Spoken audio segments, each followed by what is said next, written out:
Saudara, pelaku teror tunggal atau lone wolf masih menjadi tantangan dalam pencegahan terorisme di Indonesia. Kehadiran pelaku teror tunggal tak bisa dilepaskan dari perkembangan dunia digital. Pelaku teror lone wolf diam-diam bermunculan seiring meluasnya penyebaran radikalisme di dunia maya. Nah, bagaimana meredam ancaman pelaku teror tunggal yang belakangan ini kerap menargetkan polisi sebagai sasaran? Kami mengulasnya dengan sejumlah narasumber yang telah hadir di studio Kompas TV. Sudah hadir Kepala Divisi Humas Polri, Irjen Setio Wasisto. Selamat malam, Pak Setio. Selamat malam, Mbak Pristia. Kemudian juga sudah ada pengamat terorisme dari Universitas Indonesia, Ridwan Habib. Selamat malam, Mas Ridwan. Malam. Kita update dulu nih yang terbaru di kejadian dekat betul dengan Mabes Polri ya. Mulyadi betul, dia belajar atau kemudian mendapatkan nilai-nilai atau terradikalisasi lewat internet, Pak Setio? Iya, dari hasil pemeriksaan teman-teman penyidik dan di Detasmen Khusus 88, bahwa Mulyadi ini selalu melihat handphonenya dia melalui akun media sosial, dan setiap kali ketemu kakaknya, ketemu kakak iparnya, ketemu temannya, selalu mengatakan bahwa ISIS itu baik, khilafah itu baik. Jadi dalam kesehariannya pun dia mengkomunikasikan itu? Iya, betul. Apalagi kira-kira yang kemudian membuat pihak kepolisian percaya betul bahwa ia terradikalisasi dan ini lone wolf dalam arti tidak hanya sekedar ia melakukan aksi sendiri, tapi kemudian dia mendapat pengetahuan dan kemudian terradikalisasi sendiri, Pak Setio? Sampai sejauh ini teman-teman belum bisa mendapatkan apakah dia ada komunikasi dengan pihak-pihak lain yang tanda petik ada meradikalisasi dia gitu. Jadi dari hasil pemantauan komunikasi dia, dari handphonenya tidak ada ke arah itu. Terafiliasi dengan siapapun? Tidak ada. Dengan sel jaringan kecil pun di Indonesia? Tidak ada sementara. Jadi tapi kami masih terus berusaha. Kemungkinan mereka bertemu secara fisik bisa saja. Tapi dari hasil komunikasi jejak digital tidak ada. Mas Ridwan, yang jelas dia mempelajari di handphone ya? Ya, di handphonenya dia. Ya, apalagi sekarang era digital, Pak Setio, bisa buka kemudian bisa browsing dan sebagainya setiap waktu. Mas Ridwan, ini kemudian jadi kekhawatiran ya, anak muda kan generasi milenial setidaknya begitu dekat dengan internet, kita bisa browsing apapun lewat handphone dan sebagainya. Ini yang kemudian mempermudah radikalisasi di Indonesia dengan kemudian kita melek teknologi dan sebagainya? Ya, ini salah satu keberhasilan strategi dari ISIS yang disebut dengan strategi franchising teror. Jadi kalau kita tahu ada restoran franchise begitu ya, ini ISIS juga berusaha seperti itu. Dia kemudian menyebarluaskan. Berarti ini by design? Jelas, by design oleh ISIS dengan menyebarkan ide-ide mereka, cara menyerang, ideologi khilafah, pemahaman tentang tauhid, pemahaman tentang takfiri, disebarkan secara bebas melalui media sosial. Dengan harapan ada orang-orang seperti Mulyadi seperti ini. Baca. Inspiring setelah baca, lalu kemudian melakukan aksi sendiri tanpa harus terkoneksi langsung, direct connection dengan pimpinan pusat mereka di Suriah sekarang. Nah, ini yang kemudian memang menjadi satu ancaman baru dari dunia kontraterorisme kita.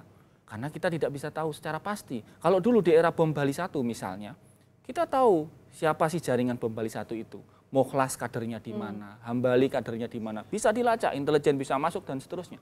Sekarang tidak tahu karena mereka menggunakan gadget yang modalnya di bawah 1 juta. Dengan Android mereka bisa mendownload, bahkan yang terbaru ini ada beberapa manual yang tersebar oleh salah satu tokoh di Suriah yang sekarang sedang diantisipasi oleh anggotanya Pak Setio.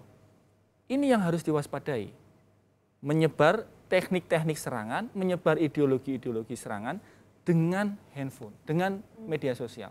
Nah, sayangnya pemerintah sendiri, mohon maaf, Menkominfo sendiri saya kira kurang tegas ya dalam hal ini untuk kemudian secara proaktif misalnya memanggil Facebook, memanggil Twitter, memanggil misalnya pengelola WhatsApp atau pengelola Telegram.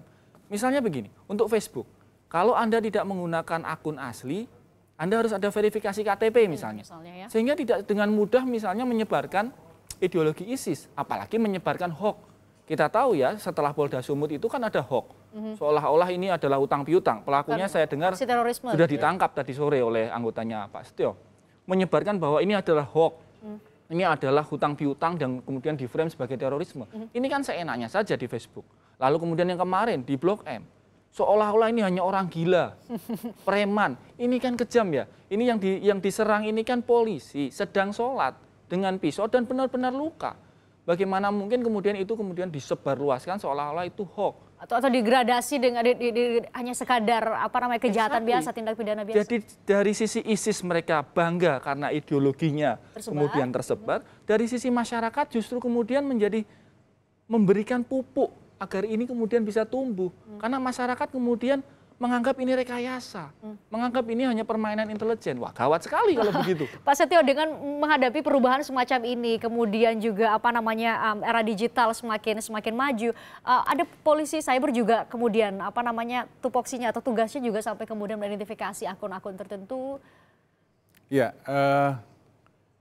tahun ini Bapak Kapolri sudah mencanangkan ada tiga direktorat dan biro baru, yaitu yang pertama Direktorat Cyber di Barreskrim Polri, kemudian Direktorat Kamsus di Baintelkam Polri, dan satu biro disebut Biro Multimedia di Divisi Humas di tempat saya. Tugasnya salah satunya adalah cyber patrol. Oleh sebab itu kita juga melakukan monitoring akun-akun yang dicurigai dan kita bekerja sama, tadi sampaikan oleh Mas Ridwan, dengan Kementerian Kominfo sebenarnya. Kita berharap sebetulnya ada satu kerjasama yang baik dengan lebih cepat lagi sebetulnya. Begitu muncul langsung take down misalnya. Nah itu jangan sampai menyebar dulu, kalau sudah menyebar makin susah ini. Atau jangan sampai kemudian melakukan aksi dulu baru kemudian dilumpuhkan dengan... Apalagi seperti itu. Betul. Harusnya ada kemudian pencegahan begitu. Betul. Ya. Setidaknya dari institusi Polri itu sudah dilakukan, Mas Ridwan. Menurut Anda sebagai negara, kita melawan terorisme saat ini dengan kemajuan, dengan berbagai perubahan dan dengan keberhasilan ISIS yang Anda sebutkan tadi dalam tanda petik, seharusnya apa yang kemudian kita lakukan bersama, tidak hanya oleh Polri tapi oleh semua elemen? Nah, yang menarik Mbak Fristian, justru ya saya nggak mau sebut namanya, tokoh-tokoh dari ormas Islam. Ya ini oknum lah, tapi satu dua kita tahu namanya. Di Twitter jelas-jelas ada namanya, yang kemudian seolah-olah tidak percaya bahwa terorisme ini ada, bahwa ISIS ini adalah ancaman real. Ini tokoh ormas Islam. Kan seharusnya logika normalnya begini, ormas Islam itu harus paling pertama yang marah terhadap ISIS. Kenapa? Karena mereka membajak nama baik Islam dong. Membajak Islam yang damai seolah-olah Islam itu pro kekerasan. Ormas Islamnya yang harus ngamuk. Yang harus pertama kali marah. Artinya tokoh-tokoh kunci juga seharusnya mengambil peran. Tokoh kuncinya yang itu harus menghujat. Jangan kemudian sebaliknya. Tokoh kuncinya justru menyalahkan Polri. Saya miris sekali ada orang yang bilang begini ya. Ini satu tokoh sebuah ormas.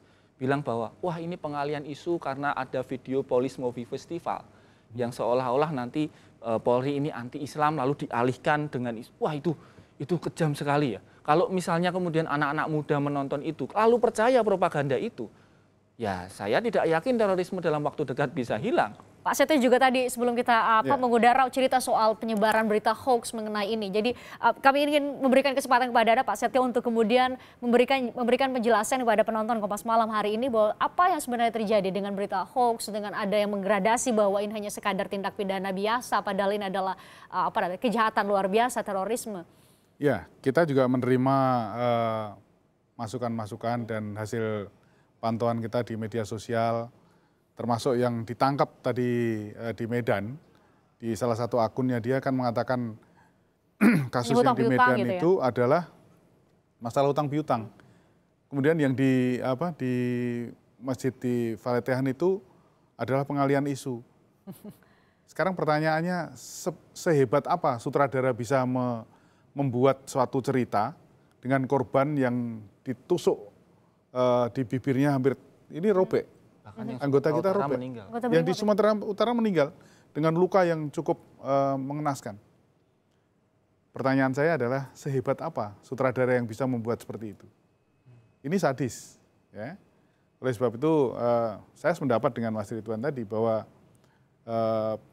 perlunya kita semuanya menyadari bahwa terorisme itu adalah ancaman nyata yang sekarang sudah bisa terjadi di mana saja, kapan saja dan menyerang siapa saja gitu. Jangan sampai nanti begitu menyerang kepada yang komen tadi baru mengatakan, wah ini terorisme Terus gitu. betulan. Nah, masalahnya sekarang Pak Setio jadi masyarakat awam jadi melihat seperti ini. Sekarang polisi yang diserang. Bagaimana Pak polisi yang seharusnya memberikan rasa aman kepada masyarakat awam seperti kami. Ini apa tindakan pencegahan dan apa yang akan dilakukan oleh polisi untuk kemudian jangan sampai dirinya juga diserang karena dia juga punya tugas untuk memberikan rasa aman kepada masyarakat. Begini Mbak Pristia, kita tidak bisa menunggu rancangan undang-undang terorisme itu jadi. Revisi betul. Di mana kita berharap adanya upaya pencegahan itu bisa dilaksanakan oleh Polri dengan payung hukum yang jelas. Oleh sebab itu kami juga berupaya mencari celah. Di sini kita melaksanakan yang dinamakan dengan preventive strike. Kita menyerang tetapi untuk mencegah. Dalam artian begini, ketika kita sudah mendapatkan informasi dia mempunyai sesuatu bahan atau sesuatu yang bisa dilakukan untuk melakukan teror, kita tangkap dulu. 2 minggu yang lalu sebelum Lebaran saya sudah merilis ada 43 orang yang kita tangkap. Itu bukan hanya terkait dengan Kampung Melayu saja, tetapi ada sel-sel yang lain, termasuk 3 orang yang di Sumatera Utara. Nah, ini artinya apa? Kita mencegah dulu supaya tidak terjadi. Nah, kalaupun nanti ada komentar-komentar wah ini melanggar HAM, melanggar dan sebagainya ya di satu sisi ya. ya. Di satu sisi lain. kami memahami itu, tetapi tolong dipahami bahwa kita akan lebih rugi lagi ketika terorisme itu sudah terjadi. Terlanjur jatuh korban. Ya, sudah korban.